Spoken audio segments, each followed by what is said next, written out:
हर हर महादेव, हर हर महादेव,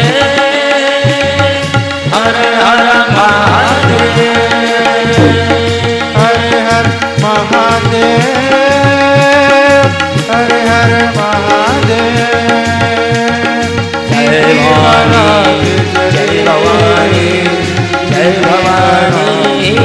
भवानी, जय भवानी, जय मसानी, जय शिवानी, जय भवानी।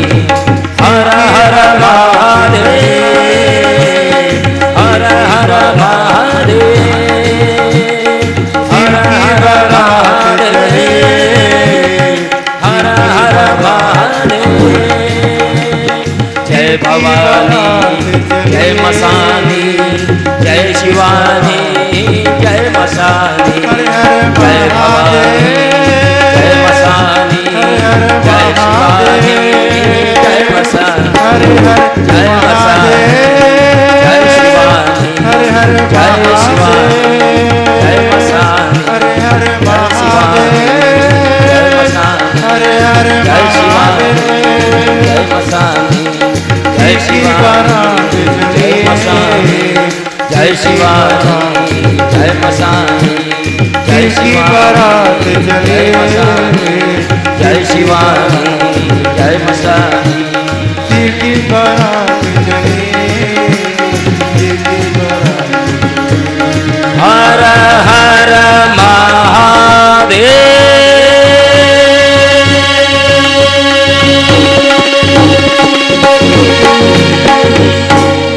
हर हर महादेव।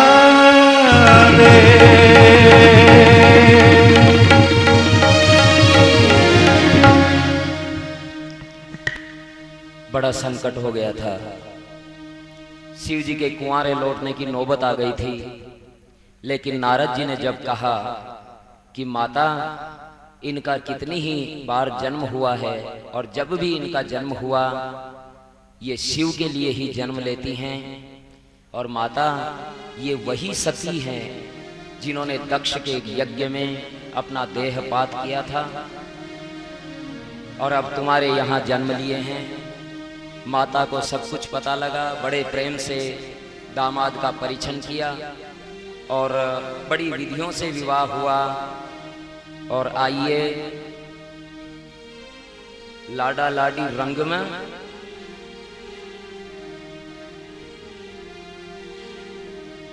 और माई बाप भंग में। माता पिता को सारी टेंशन रहती है, लाडे लाडी को कोई टेंशन नहीं रहती। लेकिन लाडे लाडियों को तो कितने ही काम होते हैं, लेकिन बारातियों का क्या काम रहा? फिर बारातियों का क्या काम रहा? बारातियों तो छकाछक खाओ पियो और मस्त रहो, यही बारातियों का काम है। तो बाराती भोजन करने लगे तो उनको भी गालियां निकालने लग गई, और गालियां निकालते निकालते जब भोजन किया जाता है तो कुछ अलग ही बात होती है। आइए भगवान शिव के बाराती, और देखिए भगवान शिव के बारातियों का किस प्रकार से स्वागत हुआ होगा, इसकी एक झलक हमें मिली अमरनाथ के रास्ते में। पहलगांव या बालताल से जैसे ही ऊपर चलते हैं तो जो भंडारे लगा करते हैं उनमें जो आओ भगत होती है, साहब कहीं नहीं देखी ऐसी आओ भगत। अरे आओ भोले, खाओ भोले, जाओ भोले कभी नहीं कहते, बस आओ भोले और खाओ भोले। बस जाने का तो काम ही नहीं, और जम के खाओ, छक करके खाओ। और हमने कहा भाई कुछ हमारी तरफ से भेंट ले लो, हमारी तरफ से भी कुछ सहायता ले लो। नहीं नहीं, आप तो भोले के बाराती हैं, हम भोले के बाराती से कुछ नहीं लेते, ऐसा उन्होंने कहा। एक भंडारे में नहीं, सारे भंडारों में कितनी जगह हमने प्रयास किया, बाकी कुछ नहीं दिया। आप तो भोले के बाराती हैं, यदि आपको देना ही है तो आप घर पे जाकर के हम बैंक अकाउंट दे देंगे, वहां डाल देना, यहाँ हम एक पैसा भी नहीं लेंगे। तो आइए भोलेनाथ के बाराती भोजन कर रहे हैं, उन्हें भोजन करवाएं।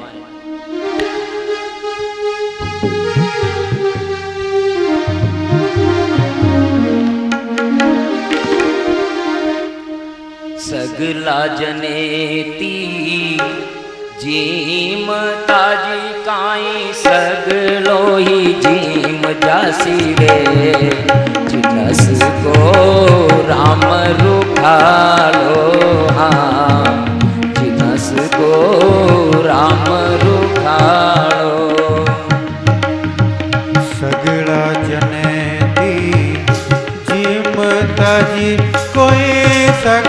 लोही जी मजासी रे जिनस को राम रुखाड़ो जिनस को राम रुखाड़ो सठ रस भोजन प्रेम से जीमो काशी के वासी रे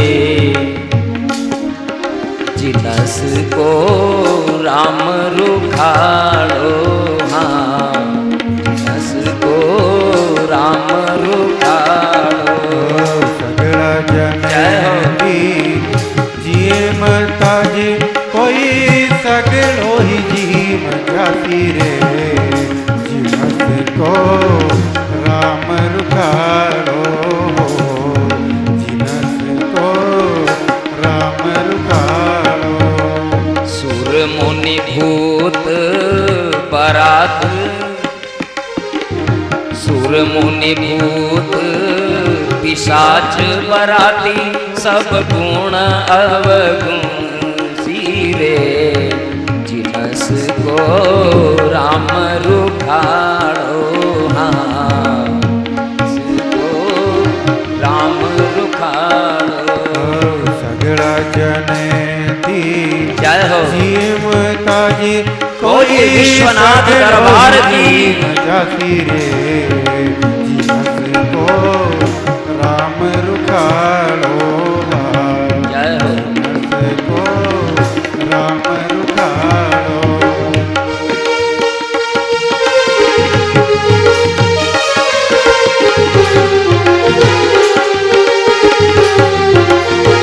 हरि बोल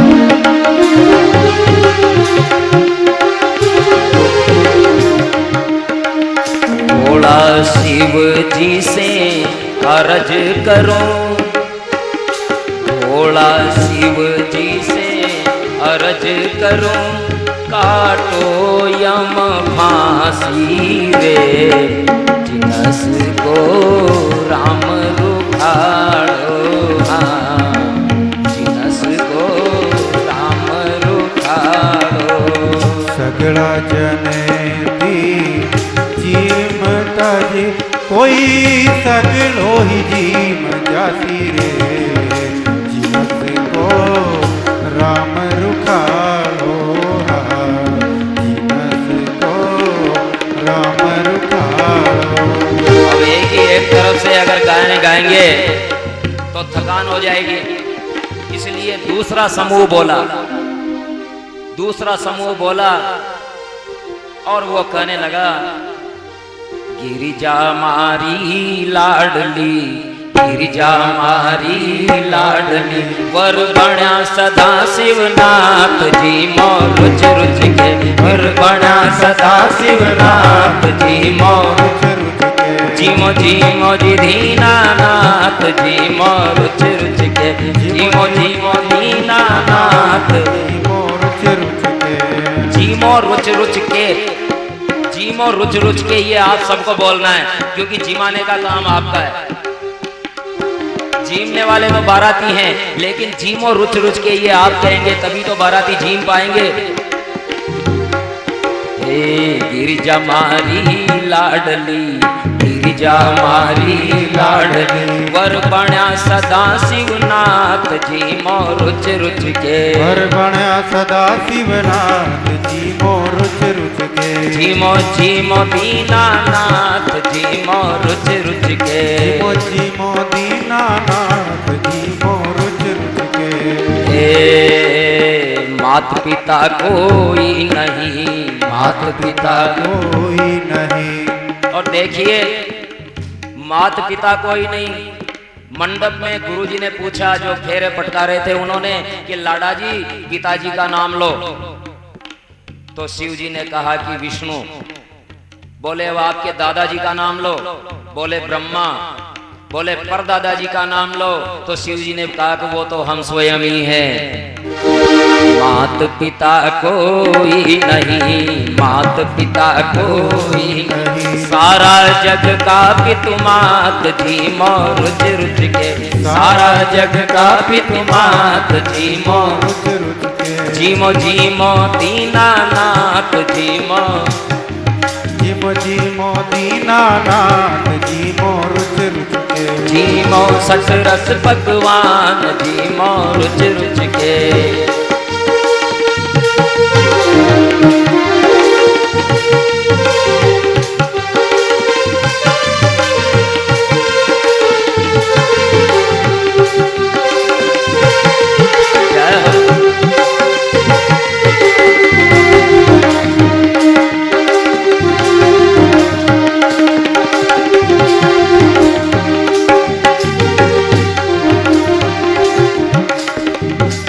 विष्णु जान में ब्रह्मा विष्णु जान में लाया भूता की बारात जीमो रुच रुच के। लाया भूता की बारात जीमो रुच रुच के। जीमो जीमो दीनानाथ जीमो जीमो जीमो दीनानाथ जीमो रुच रुच के। मारा जीमो दीनानाथ जीमो रुच रुच के। जीमो जीमो दीनानाथ जीमो रुच रुच के। जीमो सठ रस पकवान जीमो रुच रुच के। जीमो सठ रस पकवान जीमो रुच रुच के। हो जीमो रुच रुच के। जीमो रुच रुच के। जीमो रुच रुच के। बड़े प्रेम से भोजन करवाया और अब वो घड़ी भी आई जो प्रत्येक पुत्री के पिता के जीवन में आती है, माता के जीवन में आती है। आइए गिरिजा, सबसे पहले ये देखिए कि शिव कौन और गिरिजा कौन। शिव परमात्मा आत्मा और गिरिजा हमारी बुद्धि। हमारी बुद्धि की परमात्मा से विवाह हो जाए, यही शिव पार्वती का विवाह है। आइए हमारी बुद्धि को हम भोलेनाथ के विवाह संबंध में बांध करके उनके साथ विदा कर दें। आइए हमारी बुद्धि पार्वती शिव जी के साथ विदा हो रही हैं। नीका जय जो कृपा राख जो, कोई दिन फेर मिलेगा। हानि का जा जो कृपा राख जो, कोई दिन फेर मिलेगा। हानि का जा जो कृपा राख जो, कोई दिन फेर मिलेगा। नीका जजो कृपा राख जो, कोई दिन फेर मिलेगा। गिरिजा मारी लाड बनी सा, गिरिजा मारी लाड बनी सा। कैलासी की दासी बनी सा। कैलासी की दासी बनी सा। हाथा खा छाला जैया राख जो, कोई दिन फेर मिलेगा। हाथा खा छाला जैया राख जो, कोई दिन फेर मिलेगा। होरीगा जय जो कृपा राख जो, कोई दिन फेर मिलेगा।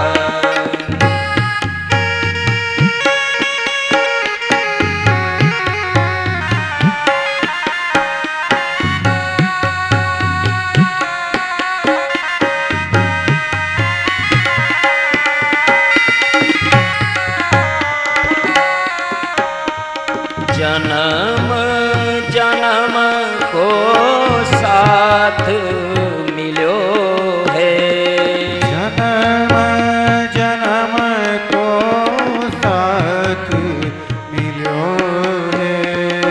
हृदय कमल को फूल खिल्यो है। हृदय कमल को फूल खिल्यो है। प्रेम बनाया राख जो कोई दिन फिर मिलेगा।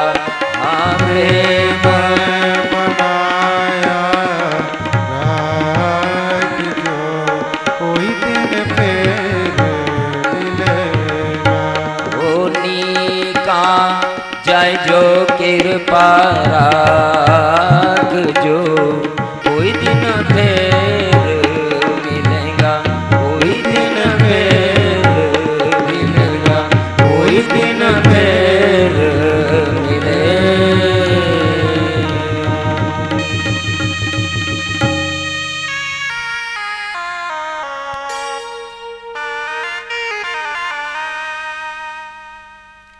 पार्वती भोलेनाथ के साथ में केदार में कैलाश में पहुंच गईं और अनादि दंपत्ति का फिर से मिलन हुआ। समय पाकर के सटवदन कुमार हुए स्वामी कार्तिकेय। देव सेनापति बनाया गया उन्हें और तारकासुर का वध हुआ। देवताओं को सुख मिला और इस प्रकार चतुर्थ स्कंद के 8वें अध्याय में प्रथम 5 श्लोकों में अधर्म के वंश का वर्णन है। अधर्म की पत्नी मृषा, उससे दंभ का जन्म हुआ। दंभ के पुत्र लोभ और मोह और क्रोध की पुत्री थी दुरुक्ति, जो कर्कशा वाणी होती है और ये कड़वी वाणी ही सारे अनर्थ की जड़ है। तो अधर्म की पत्नी मृषा है। यदि हम झूठ को, असत्य को हमारे घर में ले आते हैं, हमारे मन में ले आते हैं, तो समझो अधर्म हमारे मन में आ गया, हमारे घर में आ गया। मनु महाराज के 2 पुत्र थे, प्रियवत और उत्तानपाद। उत्तानपाद की 2 पत्नियां थी, सुरुचि और सुनीति। देखिए उत्तानपाद कौन है? उत्तानपाद को देखें तो कल जो स्तुति कर रहा था ना गर्भ में, कल जो गर्भ में स्तुति कर रहा था, ऊंचे पैर करके नीचे माथा करके भगवान से कह रहा था, नारायणा दया कीजिए, हे प्रभु दया कीजिए। ये गर्भस्थ शिशु ही उत्तानपाद है। ऊंचे पांव करके नीचे सिर करके ये जब जन्म हो जाता है इसका, तो इसको जो बुद्धि मिलती है, ये बुद्धि अलग अलग प्रकार की होती है। एक तो सुरुचि, जो मन को अच्छी लगती है, जो मन को अच्छी लगे, नीति से उसका कोई लेना देना नहीं, मन को अच्छी लगना चाहिए, भले ही वो अनीति हो, वो सुरुचि है बुद्धि। और एक सुनीति बुद्धि होती है। सुनीति का अर्थ जो नीतिगत है वही। तो सुरुचि स्वाभाविक रूप से, क्योंकि मन को जो अच्छी लगती है वो अच्छी लगती है, और नीति तो थोड़ा सा उसमें आवश्यकता होती है संयम की। तो मनु महाराज के इन दोनों पत्नियों से 2 पुत्र थे। बड़ा सुनीति का ध्रुव थे और सुरुचि के उत्तम नाम का एक पुत्र था। माता के इस प्रकार से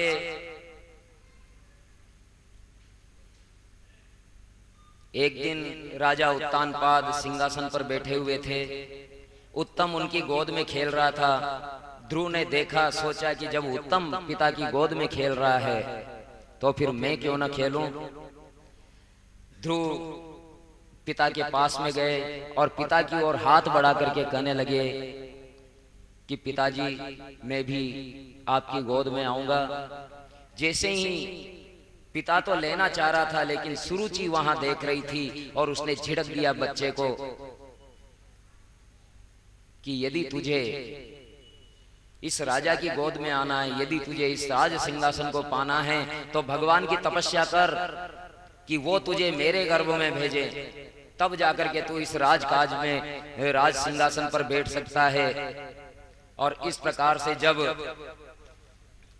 सुरुचि ने रोक दिया तो ध्रुव ने सोचा कि पिता शायद मेरी बात बोलेंगे, लेकिन राजा तो रानी के अधीन था। उसने सोचा कि ध्रुव को गोद में बिठाऊंगा तो सुरुचि नाराज हो जाएगी, यानी सुरुचि जो मन को अच्छी लग रही है, नीति से कोई लेना देना नहीं, सुरुचि यानी मन को जो अच्छा लगे अगर वही करेंगे तो हम भटकते रहेंगे। चाहे कुछ हो, रानी नाराज ना होनी चाहिए। और जो लोग घर से बाहर अकड़े फिरते हैं, घर में आकर के अपनी रानियों के सामने भीगी बिल्ली बन जाते हैं। ऐसी ही स्थिति उत्तानपाद की थी। बाहर तो वो चक्रवर्ती सम्राट थे, चक्रवर्ती सम्राट, लेकिन घर में आते हैं सुरुचि के आगे भीगी बिल्ली। अब ऐसे ही हमारे एक मित्र थे, अब वो घर के बाहर तो ऐसे शेर की तरह रहते थे, बिल्कुल शेर, हम तो शेर हैं, लेकिन घर पर जाते ही और भीगी बिल्ली बन जाते थे, म्याऊं म्याऊं करने लग जाते थे। एक बार उनके साथ मैं भी चला गया तो मैंने उनका वो रूल देखा। मैंने तो बाहर ही बाहर देखा था कि ये तो शेर हैं, लेकिन घर पे गए तो बिल्ली की तरह म्याऊं म्याऊं कर रहे हैं। मैंने बाहर आने के बाद पूछा, मैंने कहा भैया यार तुम बाहर तो सिंह रहते हो, शेर रहते हो, घर में तुम्हें क्या हो जाता है? तो वो बोले कि घर पे भी मैं रहता तो शेर ही हूं, घर में भी शेर ही रहता हूं, लेकिन वहां मुझ पर शक्ति सवार हो जाती है, देवी सवार हो जाती है, इसलिए मैं मिमियाने लग जाता हूं। तो सुरुचि से इसी प्रकार राजा घबरा करके और ध्रुव को झिड़क देता है। जैसा कि कल भी एक विषय आया था कि बच्चे को कभी भी झिड़कना नहीं चाहिए, बच्चे भगवान के रूप होते हैं। बच्चे को झिड़क रहे हैं तो समझो अपनी तकदीर को झड़क रहे हैं, अपने भाग्य को झिड़क रहे हैं, क्योंकि बच्चे बिल्कुल निरपेक्ष होते हैं। राजा ने ध्रुव की अवहेलना की, तो इस प्रकार फिर भी राजा का हाथ पकड़ करके और ध्रुव ने कहा पिताजी मुझे गोद में लीजिए ना। तो सुरुचि ने कहा ना वत्सनपते दीक्ष्ण्यं भवानारोढुमर्हति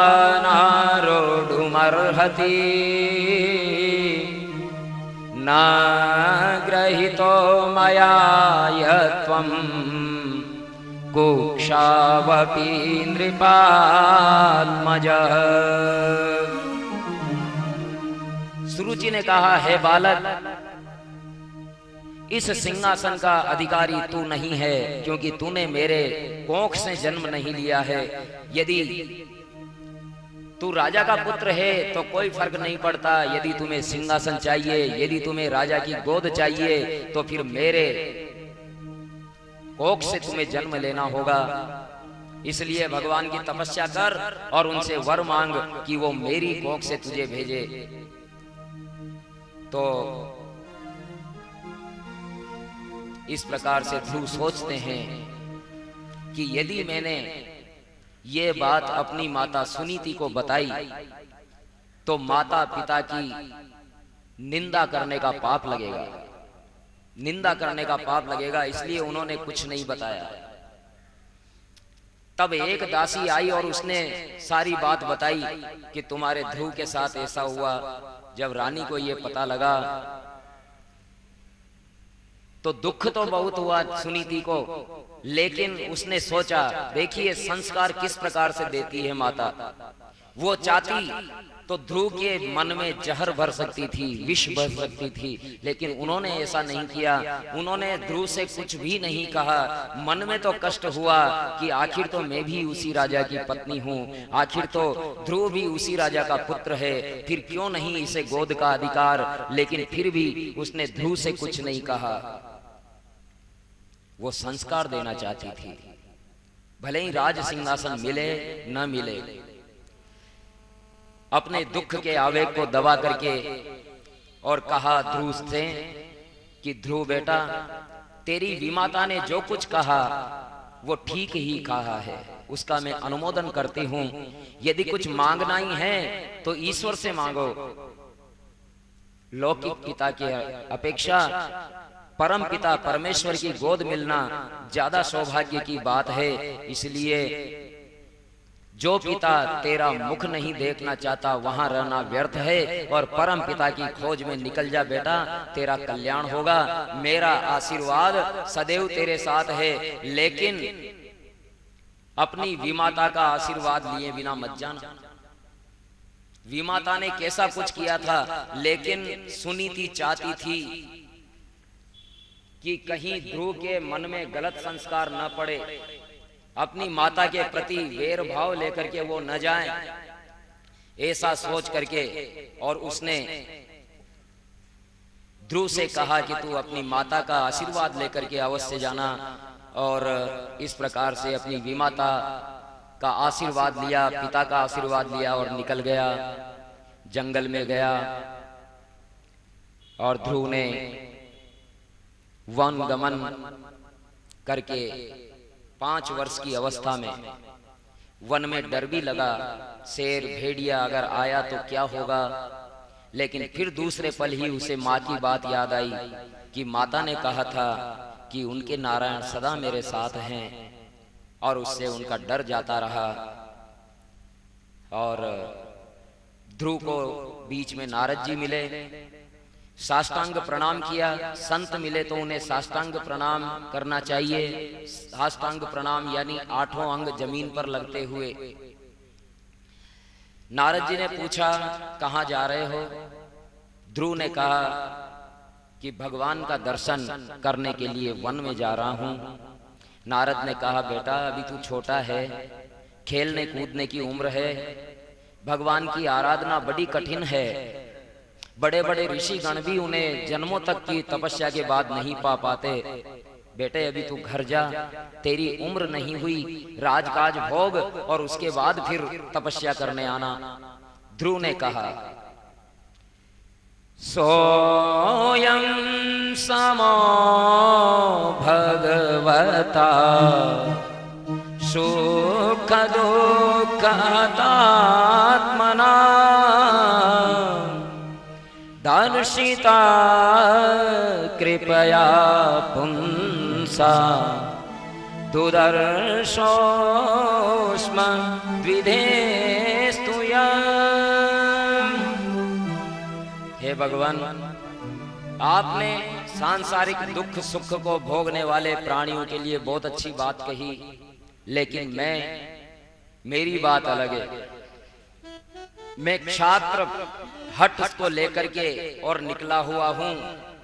मेरा अटल निश्चय है कि मैं भगवान के दर्शन किए बिना अब घर न लौटूंगा। और इस प्रकार से जब ध्रुव का अटल विश्वास देखा, अटल निश्चय देखा, तो नारद जी ने कहा कि हे पुत्र, यदि तुम जाना ही चाहते हो तो धर्मार्थ काम मोक्षाख्यम या इच्छे श्रेयात्मनः एकमेव हरेस्तत्र करणं पादसेवनम्।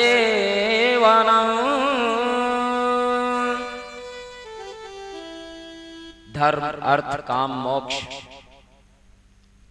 इनके द्वारा जो कल्याणकामी पुरुष है उसको एकमेव भगवान के पाद सेवन करना चाहिए, चरणों का आश्रय लेना चाहिए। और श्री हरि के चरणों की सेवा के लिए मधुवन जो वृंदावन में है उसके अलावा अन्य कोई स्थान नहीं है। और यमुना महारानी वहां है, और यमुना के जल से, यमुना की तीर पर भजन करने से ब्रह्म संबंध सिद्ध होता है, क्योंकि यमुना मैया उसकी सिफारिश करती है। बोलिए यमुना मैया की। वत्स तुम्हारा कल्याण हो। यमुना दुकुल पर परम पवित्र मधुवन है, वहां श्री हरि का नित्य निवास है। वृंदावन प्रेम भूमि है, वहां रह करके भजन करने से ईश्वर अवश्य ही मिलते हैं। ध्रुव ने कहा महात्मा बहुत अच्छी बात बताई, लेकिन परमात्मा की आराधना मैं कैसे करूंगा? नारद ने कहा ध्यान से पूर्व मानसिक पूजा करना। मानसिक पूजा बहुत आवश्यक है। सारी पूजाओं में सर्वश्रेष्ठ पूजा मानसिक पूजा ही होती है। और मानसिक पूजा कैसे होती है? आंख मूंद करके एकाग्र रहो। विरक्त सन्यासियों के पास कुछ होता नहीं, इसलिए मानसिक पूजा उनके लिए ठीक है। लेकिन गृहस्थों के लिए जैसा ईश्वर ने उन्हें संपत्ति दी है, समृद्धि दी है, उसके अनुसार मानसिक पूजा तो होनी ही चाहिए, लेकिन प्रत्यक्ष पूजा भी होनी चाहिए। यदि करोड़पति सेठ होकर के कहे कि नहीं साहब मैं तो मानसिक पूजा ही करूंगा, प्रत्यक्ष पूजा नहीं करूंगा, तो ये तो फिर ईश्वर को धोखा देना हो गया। यदि ईश्वर ने सामर्थ्य दी है तो वैभवशाली पूजा होनी चाहिए। और किस प्रकार? प्रातः उठ करके नयन मूंद करके ध्यान करो कि आप गंगा के किनारे पहुंच गए हैं। गंगा के किनारे जाकर के आप गंगा को हाथ से स्पर्श करके क्षमा मांगते हैं, हे माँ आपको चरणों से स्पर्श कर रहा हूँ। स्नान करते हैं, स्नान करके अंदर ही संध्या वंदन करते हैं। संध्या वंदन करके और भगवान का भजन करते हैं। वहीं कुछ देर बाहर निकल करके चांदी के कलश में ठाकुर जी के अभिषेक के लिए गंगा जल लाते हैं। मंगल आरती के बाद माखन मिश्री का भोग लगाते हैं। और इस प्रकार से बार बार ध्यान करने से, बार बार ध्यान करने से ध्यान सिद्ध होता है।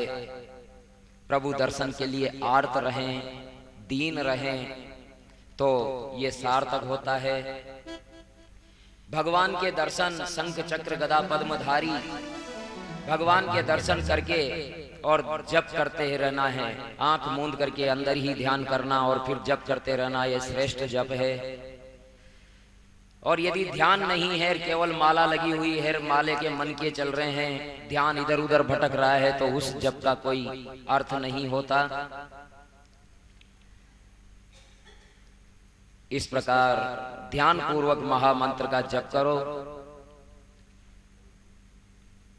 ध्रुव जी ने कहा कि बताओ गुरुदेव कौन से मंत्र का जप करूं? तो गुरुदेव ने उन्हें ओम नमो भगवते वासुदेवाय ये 12 मंत्र दिया। ध्रुव जी महाराज वृंदावन में मधुवन में चले गए और गंगा किनारे आसन लगाया और तपस्या करने लगे। नारद जी ने उत्तानपाद के यहाँ जाकर के कहा, उत्तानपाद बड़ा प्रायश्चित कर रहा था ध्रुव जी को गया हुआ जान करके। तो नारद जी ने उन्हें सांत्वना दी कि अरे ध्रुव तो तेरी कुल कीर्ति को बड़ा बढ़ा देगा, उसकी चिंता न कर। नारद जी महाराज मधुवन में आकर के नारद जी के बताए हुए ध्यान पूजा जप करने लगे। पहले फल खाते थे, फिर फल भी छोड़ दिए, पत्ते खाने लगे। फिर हरे पत्ते भी छोड़ दिए, सूखे पत्ते खाने लगे। फिर सूखे पत्ते भी छोड़ दिए, पानी पी करके रहे, पानी भी छोड़ दिया, वायु पी करके रहे, और फिर तो वायु भी छोड़ दी। और जैसे ही वायु छोड़ी, पूरे ब्रह्मांड का श्वास अवरुद्ध हो गया, सांस घुट गया लोगों का, देवताओं का। देवता लोग भगवान का ध्यान करने लगे। भगवान ने कहा क्या बात हुई?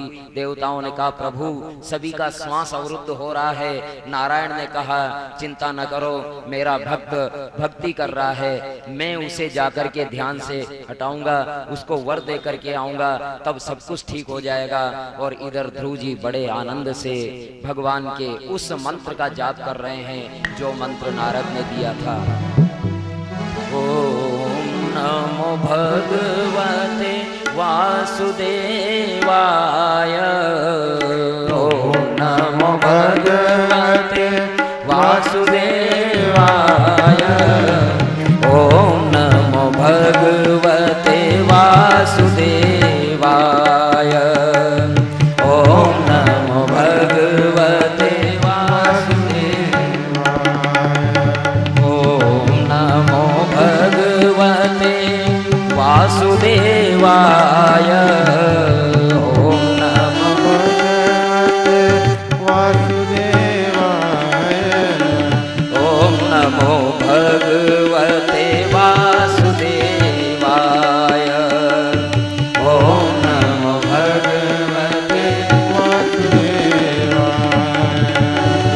ओम नमो भगवते वासुदेवाय।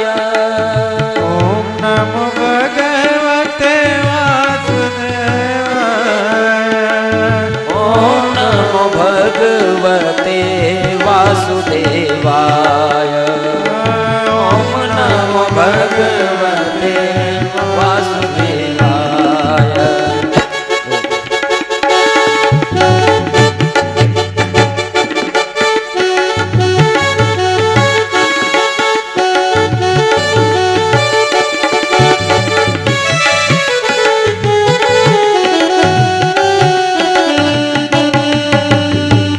जब देवताओं ने कहा कि भगवान आप उन्हें शीघ्र दर्शन दो, तो भगवान क्या कहते हैं?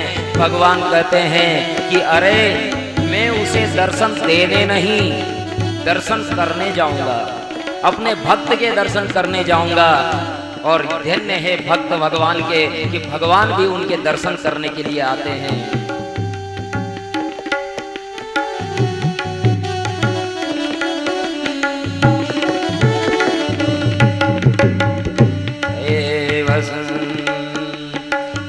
एवं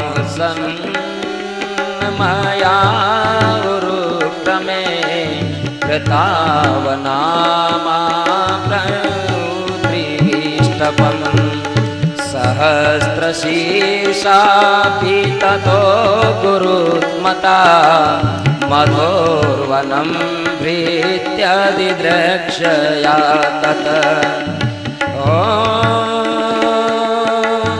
ओम नमो भगवते वासुदेवाय। ओम नमो भगवते वासुदेवाय। ओम नमो भगवते वासुदेवाय। ओम नमो भगवते वासुदेवाय। ओम नमो भगवते वासुदेवाय। ओम नमो भगवते वासुदेवाय। ओम नमो भगवते वासुदेवाय। ओम नमो भगवते वासुदेवाय।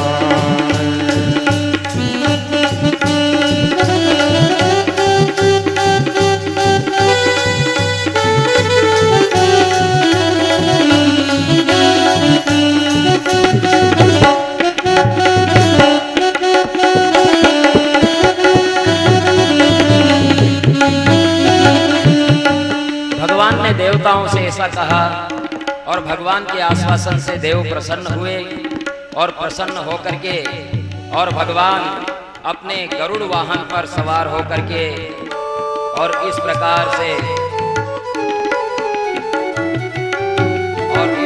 से भगवान वहां पहुंचे तो नारायण गरुड़ पे सवार होकर के सामने खड़े हैं, लेकिन ध्रुव जी तो आंखें मूंद करके और अंदर ही अंदर शंख चक्र गदा पद्मधारी के दर्शन कर रहे हैं। भगवान बाहर आकर के खड़े हो गए हैं, लेकिन ध्रुव जी को पता ही नहीं, वो तो अंदर ही अंदर कह रहे हैं।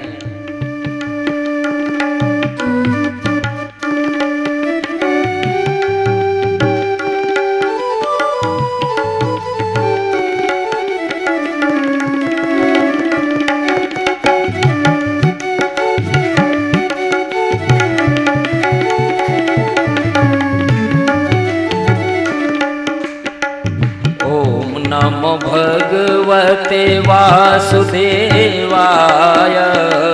ओम नमो भगवते वासुदेवाय। ओम नमो भगवते वासुदेवाय। ओम नमो भगवते वासुदेवाय। तब भगवान ने उनके हृदय पहले से जो मोहिनी मूर्ति थी उसको अंतर ध्यान कर लिया। जैसे ही अंतर ध्यान हुए और ध्रुव जी ने आंखें खोली तो सामने गरुड़ पर चढ़े हुए भगवान नारायण के दर्शन हुए। बोलिए गरुड़धारी भगवान नारायण की हो। ध्रुव जी देखते रह गए, स्तुति करना चाहते थे, लेकिन 5 वर्ष के बालक क्या स्तुति करें। तब भगवान ने अपने वेदमय शंख का ध्रुव जी के बाएं कपोल पर स्पर्श कराया। जैसे ही स्पर्श कराया और ध्रुव जी के मस्तिष्क में जिह्वा पर सरस्वती का वास हो गया और बोल फूट पड़े और वो बड़े आनंद से कहने लगे, ओम नमो भगवते वासुदेवाय। ओम नमो भगवते वासुदेवाय। ओम नमो भगवते वासुदेवाय। ओम नमो भगवते वासुदेवाय।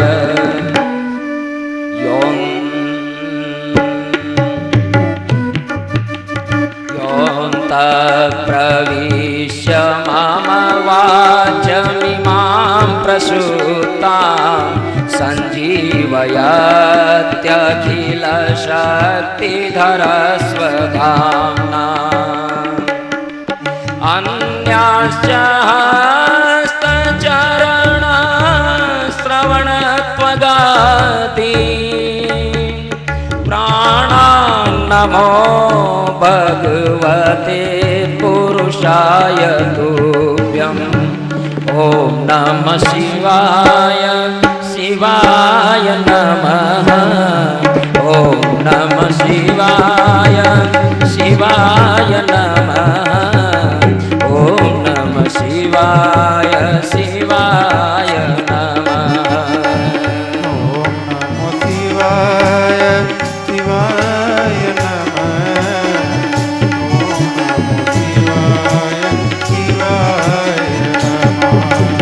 ओम नमो भगवते वासुदेवाय। ओम नमो भगवते वासुदेवाय। ओम नमो भगवते वासुदेवाय। ओम नमो भगवते वासुदेवाय। ओम नमो भगवते वासुदेवाय। नमो भगवते वासुदेवाय। ओम नमो भगवते वासुदेवाय। ओम नमो भगवते वासुदेवाय।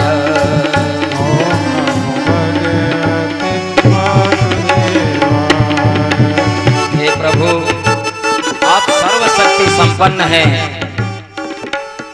मेरे अंतःकरण में प्रवेश करके मेरी सुषुप्त वाणी को हाथ पांव त्वचा में प्रविष्ट होकर के इंद्रियों को चैतन्य कर रहे हैं। मेरी बुद्धि में प्रविष्ट होकर के सत्कर्म की प्रेरणा देने वाले प्रभु, मैं आपका बार बार वंदन करता हूँ। मनुष्य की सामर्थ्य नहीं कि आपको जान ले, क्योंकि वही जान सकता है जिसे आप जनाना चाहें। जे जानहु जेहि देहि जनाई। जे जानहु तेहि जनाई। जानत तुम ही होई जाई। जानत तुम ही हो जाए। हे प्रभु, आप तो वही जान सकता है जिसे आप जनाना चाहें। मात्र साधना से ईश्वर की प्राप्ति नहीं हो सकती। हे प्रभु, अभिमान हुआ तो फिर भगवान ना मिलेंगे। इसलिए हे प्रभु, जब साधना से थक करके व्यक्ति रोता है, आंसू लाता है आंखों में, तब ही भगवान मिलते हैं। और इस प्रकार से ध्रुव ने बड़ी लंबी स्तुति की। और इस लंबी स्तुति से देखिए, ध्रुव ने तपस्या की थी साकार ब्रह्म की, लेकिन जैसे ही भगवान मिले, उन्होंने जो पूरी की पूरी स्तुति की वो निर्गुण ब्रह्म की है। भक्तिं मुहुर्प्रवक्तां त्वयि मे प्रसंगो भूयात् तदन्तमहतामलनाशयाना।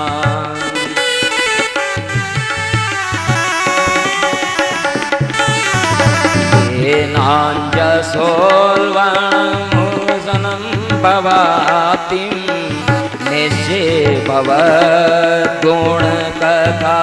मृतपानमर्द